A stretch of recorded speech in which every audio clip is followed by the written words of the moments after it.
Olá, sou Liz Hernandes, cardiologista e ecocardiografista pediátrica do Cardiopred Brasil, Centro do Coração da Criança de São José do Rio Preto, São Paulo.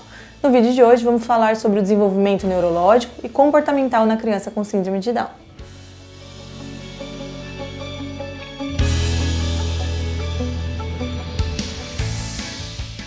Então, a trissomia do 21, também conhecida por todos como síndrome de Down, esse nome é devido ao seu relator, John London Down, ela é a causa mais comum de um comprometimento intelectual na infância.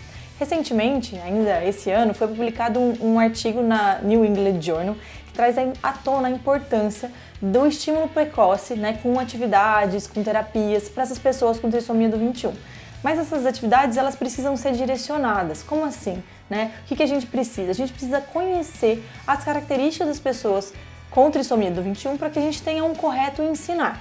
Então, as pessoas com trissomia do 21, elas são muito visuais, elas aprendem muito ouvindo. Então não adianta a gente colocar essa criança numa escola falando, que não é a forma correta com que essa criança vai aprender, Além disso, elas têm um estímulo tátil muito aguçado. Então é outra forma que a gente pode se valer para ensinar. Então com imagens, com toques, essas são as formas corretas da gente conseguir ensinar essa criança. Além disso, as crianças com síndrome de Down, elas fazem umas conexões do sistema neurológico mais lentas. Então elas têm uma dificuldade de acessar as informações. Então a gente precisa ter um intervalo entre perguntas e respostas, a gente precisa ter paciência, a gente precisa ter calma nesse processo de ensino para essas crianças, porque elas sabem sim, elas conseguem sim aprender, mas a gente também precisa saber ensinar.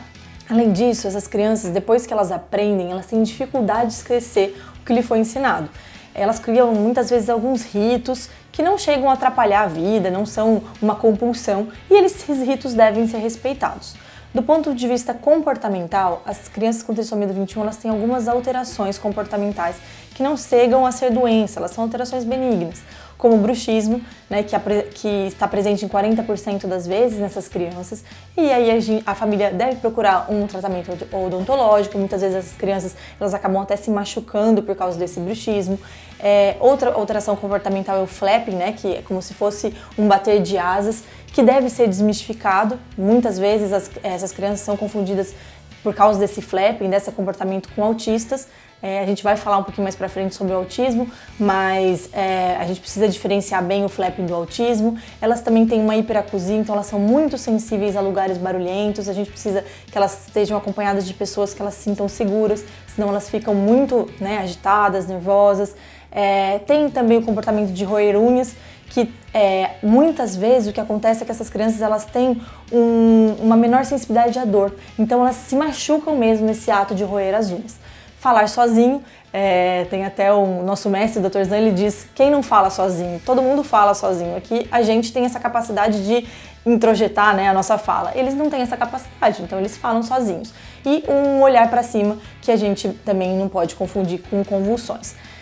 Essas alterações elas estão muito associadas com ansiedade, com nervosismo, o estresse que essas crianças estão submetidas, o que vem aumentando muito, agora que a gente está nessa pandemia. E o que os pais, os profissionais têm que fazer, na verdade, são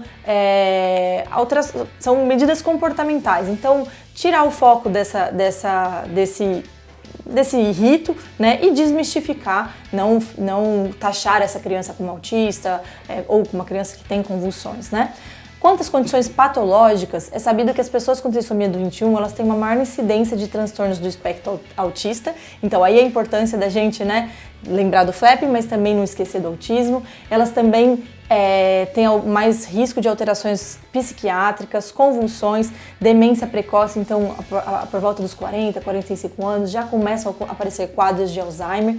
Então, é muito necessário que essas crianças tenham uma avaliação correta para a gente não hiperdiagnosticar por causa das alterações comportamentais, mas também não deixar passar condições patológicas dessas crianças. Bom, eu espero ter esclarecido suas dúvidas. Contem sempre com a nossa equipe, estamos sempre à disposição. Curta e compartilhe esse vídeo com seus amigos e familiares e muito obrigada, até o próximo vídeo.